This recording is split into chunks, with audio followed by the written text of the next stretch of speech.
안녕하십니까? 몸과 마음의 건강을 함께 챙기는 몸맘TV입니다. 오늘은 특히 여성분들, 그 중에서도 폐경 전후, 이후 여성에게 꼭 한 번은 짚고 넘어가야 할 두 가지 병에 대해 이야기를 나눠보려고 합니다. 바로 골다공증과 심혈관 질환, 즉 뼈가 약해지는 병과 심장과 혈관에 문제가 생기는 병입니다. 많은 분들이 이렇게 말씀하십니다. 골다공증? 그냥 나이 들면 뼈 좀 약해지는 거지. 심장병, 뇌졸중은 남자들이 더 위험한 거 아니에요? 그래서 오늘은 이 두 가지를 조금 다르게 바라보는 시간을 가져보려고 합니다. 제가 오늘 드리고 싶은 핵심 메시지는 단 하나입니다. 골다공증과 심혈관 질환은 특히 여성에게 생각보다 훨씬 더 치명적일 수 있는 병이다. 이 말이 괜히 겁을 주기 위한 말이 아니라 우리 몸의 구조와 호르몬의 변화, 그리고 우리나라 여성들의 생활 패턴과 깊이 관련이 있다는 것을 천천히 풀어 설명해 드리겠습니다. 오늘 나누는 이야기는 일반적인 건강 정보이며 개인의 진단이나 치료를 대신하지 않습니다. 골다공증이나 심혈관 건강이 걱정되시는 경우에는 반드시 전문의 진료를 받으시기 바랍니다. 우선 많은 여성분들이 이렇게 말씀하십니다. 저는 큰 병은 없어요. 그냥 골다공증이 조금 있다고 하네요. 그런데 여기에는 중요한 오해가 하나 숨어 있습니다. 골다공증을 아프지 않은 그냥 수치만 나오는 병 정도로 가볍게 생각하는 경우가 정말 많습니다. 실제로 골다공증은 처음에는 특별한 통증이 없습니다. 검사를 해보지 않으면 뼈가 얼마나 약해졌는지 본인도 잘 모르는 경우가 대부분입니다. 그래서 더 위험합니다. 뼈는 집으로 치면 기둥과 뼈대입니다. 집이 오래되면 겉 페인트가 먼저 벗겨지는 것이 아니라 눈에 안 보이는 기둥과 구조물부터 조금씩 약해지기 시작합니다. 겉으로는 멀쩡해 보이지만 어느 날 작은 충격에도 갑자기 붕괴될 수 있습니다. 우리 몸의 뼈도 비슷합니다. 특히 여성은 폐경을 전후해 뼈의 두께와 단단함이 눈에 띄게 떨어지기 시작합니다. 그 이유는 여성 호르몬, 특히 에스트로겐이라는 호르몬이 뼈를 지키는데 아주 중요한 역할을 하기 때문입니다. 에스트로겐은 뼈가 너무 빨리 녹아 없어지는 것을 막아주고 새 뼈가 만들어지도록 도와주는 일종의 뼈 지킴이 역할을 합니다. 그런데 폐경이 되면 이 에스트로겐이 급격히 줄어듭니다. 그래서 폐경 전에는 괜찮던 뼈가 폐경 전후 몇 년 사이에 생각보다 빨리 눈에 띄게 약해질 수 있습니다. 문제는 이 과정이 조용히 진행된다는 것입니다. 손이 부러진 것도 아니고 다리가 부러진 것도 아니라서 평소처럼 걸을 수 있고 집안일도 할 수 있으니까 나는 아직 괜찮다 라고 느끼게 됩니다. 그러다가 어느 날 집에서 살짝 미끄러졌다거나 길에서 발이 살짝 헛디뎠을 뿐인데 허리뼈, 골반뼈, 손목뼈, 넓적다리뼈가 갑자기 부러지는 일이 생깁니다. 특히 허리뼈인 척추와 넓적다리뼈인 대퇴골 골절은 여성에게 매우 치명적일 수 있습니다. 눕는 시간이 길어지고 다시 걷는 것이 어려워지고 근육이 빠르게 줄어들고 혈전, 폐렴, 욕창 같은 합병증이 줄줄이 따라올 수 있기 때문입니다. 실제로 많은 시니어분들이 넘어졌다가 골절된 뒤부터 몸이 한 번에 확 안 좋아졌다라는 말씀을 하십니다. 그래서 골다공증은 안 아픈 병이 아니라 넘어졌을 때 인생의 흐름을 바꿔버릴 수 있는 병입니다. 특히 여성에게 더 큰 이유는 여성의 뼈가 남성에 비해 원래 평균적으로 더 가늘고 폐경이라는 큰 변화가 있기 때문입니다. 이제 심혈관 질환으로 시선을 옮겨보겠습니다. 많은 분들이 심장병, 뇌졸중은 남자들이 더 조심해야 하는 병 아니냐 이렇게 생각하십니다. 젊은 나이에서는 어느 정도 맞는 말이기도 합니다. 흡연, 음주, 스트레스 패턴 등으로 인해 중년 이전에는 남성이 더 눈에 띄게 많습니다. 그런데 폐경 이후부터는 이야기가 달라집니다. 여성 호르몬은 뼈만 지켜주는 것이 아니라 혈관과 심장도 어느 정도 보호해주는 역할을 합니다. 혈관이 너무 딱딱해지는 것을 막아주고 나쁜 콜레스테롤이 혈관벽에 달라붙는 것을 어느 정도 억제해줍니다. 그래서 폐경 전에는 같은 나이라면 여성이 남성보다 심혈관 질환 위험이 조금 낮은 편이지만 폐경 이후에는 그 보호막이 사라지면서 위험이 빠르게 따라잡거나 어떤 경우에는 오히려 더 높아지기도 합니다. 문제는 여성에게 오는 심장, 뇌혈관 질환의 신호가 남성과 조금 다르게 나타난다는 데 있습니다. 우리는 보통 심장병이라고 하면 가슴을 꽉 움켜쥐고 쓰러지는 장면을 떠올립니다. 그러나 여성의 경우 꼭 이렇게 전형적인 형태로만 오지 않습니다.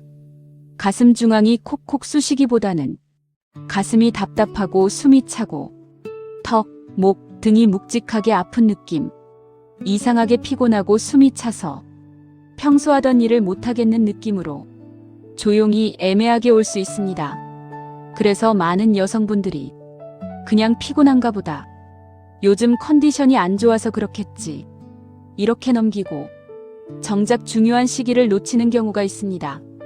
특히 여성분들은 심장 이상 신호를 심한 소화불량이나 체할 것 같은 느낌으로 착각하시는 경우가 많습니다. 만약 이런 답답함과 함께 식은땀이 나거나 휴식을 취해도 통증이 가라앉지 않는다면 지체하지 말고 곧바로 응급실을 찾으셔야 합니다. 뇌졸중 신호 역시 잠깐 이러다 말겠지 하고 잠을 청하시면 절대 안 됩니다. 혈관 질환은 시간이 곧 생명이라는 점을 꼭 기억해 주세요. 뇌졸중도 마찬가지입니다. 갑자기 한쪽 팔다리에 힘이 빠지거나 입이 한쪽으로 돌아가거나 말이 어눌해지고 시야가 흐려지거나 심하게 어지럽고 균형을 잃는 증상이 나타나도 잠깐 혈압이 올랐나 보다, 피곤해서 그런가 보다, 이렇게 생각하며 병원에 가는 시간을 미루다가 치료 시기를 놓치는 경우가 적지 않습니다. 그러면 이런 질문이 생깁니다.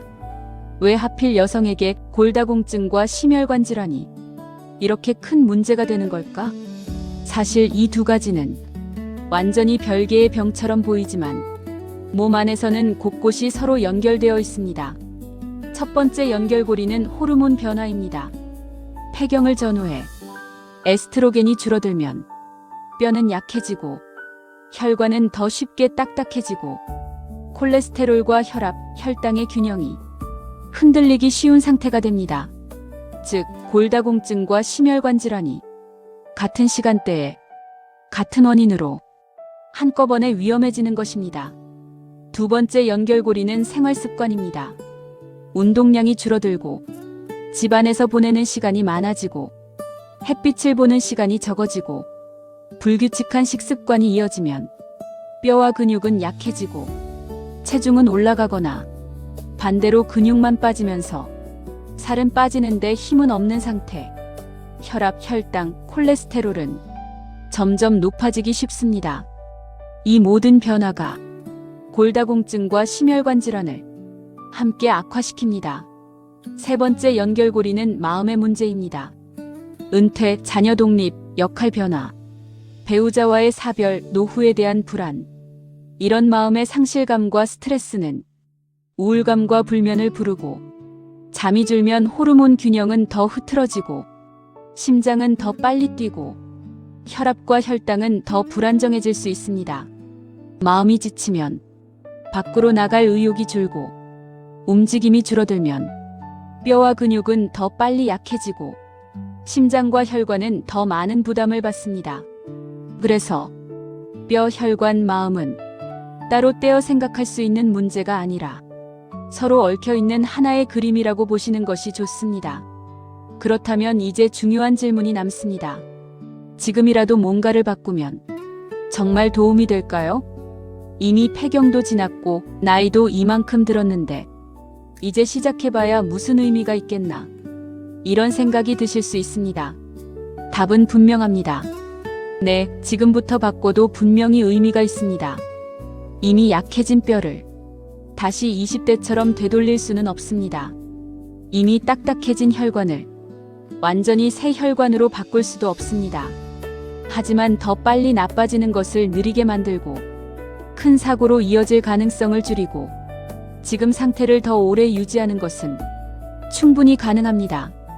그리고 이 변화는 대단히 거창한 것에서 시작되는 것이 아니라 오늘 저녁, 내일 아침, 이번 주 안에 내가 해볼 수 있는 작은 선택들에서 시작됩니다. 예를 들어 뼈를 위해서는 칼슘과 비타민 D, 단백질이 일정 수준 이상은 꾸준히 몸에 들어와야 합니다. 하지만 영양제 몇 알이 마법처럼 모든 것을 해결해 주지는 않습니다.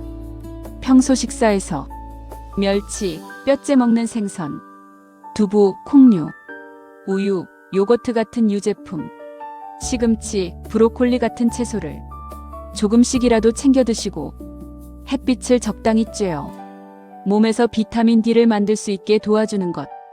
그리고 무엇보다 뼈에 적당한 힘을 주는 움직임이 필요합니다. 이것을 의학적으로는 체중부하 운동이라고 부릅니다. 내 몸의 무게를 뼈가 온전히 지탱하며 자극을 받는 운동을 말하는데요. 수영처럼 물속에서 하는 운동도 좋지만 뼈를 단단하게 만드는 데는 땅을 딛고 걷거나 가볍게 제자리 걸음을 하는 것이 훨씬 효과적입니다. 뼈는 이상한 특성이 있습니다. 쓰지 않으면 더 빨리 약해지고 적당히 쓰면 오히려 더 단단해지려 한다는 것입니다. 그래서 가벼운 걷기, 계단을 완전히 피하기보다는 무리되지 않는 범위 내에서 조금은 밟아주는 것, 서서 하는 가벼운 근력 운동들, 예를 들어 의자를 잡고 천천히 앉았다 일어나기, 발 뒤꿈치를 들었다 내리기 같은 동작만으로도 뼈와 근육은 아직 나를 써주는구나 하고 단단해지려는 방향으로 반응합니다. 심혈관을 위해서는 소금 섭취를 줄이고 기름기 많은 음식, 튀긴 음식, 단 음료를 조금씩 줄이는 것, 혈압, 혈당, 콜레스테롤을 정기적으로 확인해 내 숫자를 알고 있는 것도 매우 중요합니다. 특히 약을 처방받았다면 의사와 상의하면서 꾸준히 복용하셔야 하는데요. 간혹 속이 쓰려서 혹은 약이 독한 것 같아서 골다공증이나 혈압약을 임의로 끊으시는 분들이 계십니다.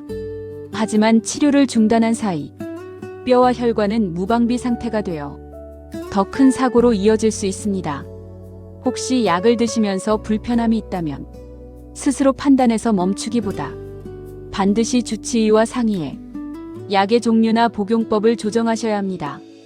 이와 더불어 걷기와 같은 유산소 운동을 주 3에서 5회 한 번에 20-30분 정도라도 몸 상태에 맞게 이어가는 것. 이런 작은 실천들이 심장과 혈관의 부담을 눈에 보이지 않게 줄여줍니다. 여기서 한 가지 더 중요한 점이 있습니다. 넘어지지 않는 것 자체가 골다공증과 심혈관 질환 모두에 매우 중요하다는 점입니다. 골다공증이 있는 상태에서 넘어지면 뼈가 부러지고 부러진 뒤에는 활동량이 크게 줄어들고 활동량이 줄면 근육은 더 빠지고 심장과 혈관은 더 약해집니다. 그래서 집안 환경을 넘어지지 않도록 정리하는 것, 욕실, 현관, 복도에 미끄럼 방지 매트와 손잡이를 설치하는 것, 밤에 화장실 갈 때 조명을 켜고 이동하는 것, 실내 슬리퍼나 양말 밑창이 미끄럽지 않은지 확인하는 것, 이런 것들이 생각보다 훨씬 중요한 예방책입니다. 마음도 마찬가지입니다. 상실감, 외로움, 우울감은 그 자체로 건강에 영향을 주지만 아무것도 하기 싫어지는 상태를 만들기 때문에 운동, 식사, 수면이 모두 무너질 수 있습니다. 그래서 가능하다면 일주일에 한 번이라도 누군가와 얼굴을 보고 이야기할 수 있는 소모임, 취미 모임, 동네 프로그램 등을 활용해 보시는 것도 좋습니다. 웃고 이야기하고 누군가와 함께 걸어가고 소소한 일상을 함께 나누는 것 자체가 뼈, 혈관, 마음 세 가지를 동시에 지켜주는 가장 강력한 생활요법이 될 수 있습니다. 오늘 제가 드린 말씀들은 여러분이 골다공증과 심혈관 질환을 겁만 나는 병으로 보시기보다는 여성이기 때문에 더 주의해야 하는 현실적인 위험이지만 지금부터라도 충분히 속도를 늦추고 나의 미래를 준비할 수 있는 병으로 다르게 보시길 바라는 마음에서 전해드렸습니다. 중요한 것은 나는 아직 증상이 없으니 괜찮다가 아니라 증상이 없을 때 미리 준비하는 것이 가장 큰 보험이다라는 생각으로 한 걸음 먼저 움직여보는 것입니다. 이 영상에서 드린 내용은 일반적인 건강정보이며 실제 골다공증 여부, 골절 위험도, 심장혈관 상태, 약물 사용 여부 등은 반드시 본인의 상황을 잘 아는 담당 전문의와 상의하여 결정하셔야 합니다. 혼자서 인터넷 정보만 보고 나는 괜찮겠지 혹은 나는 이미 늦었을 거야 라고 단정 짓기보다는 필요할 때는 검사와 상담을 통해 내 몸의 상태를 정확히 알고 그에 맞는 계획을 세우는 것이 가장 안전하고 현명한 길입니다. 몸맘TV는 여성의 뼈, 여성의 심장, 그리고 여성의 마음이 조금 더 단단해지고 조금 더 오래 건강하게 버틸 수 있도록 앞으로도 차분하고 이해하기 쉬운 이야기로 계속 함께하겠습니다. 오늘도 끝까지 함께해 주셔서 감사합니다. 여러분의 뼈와 심장, 그리고 마음이 내일은 오늘보다 조금 더 가벼워지기를 진심으로 바라겠습니다.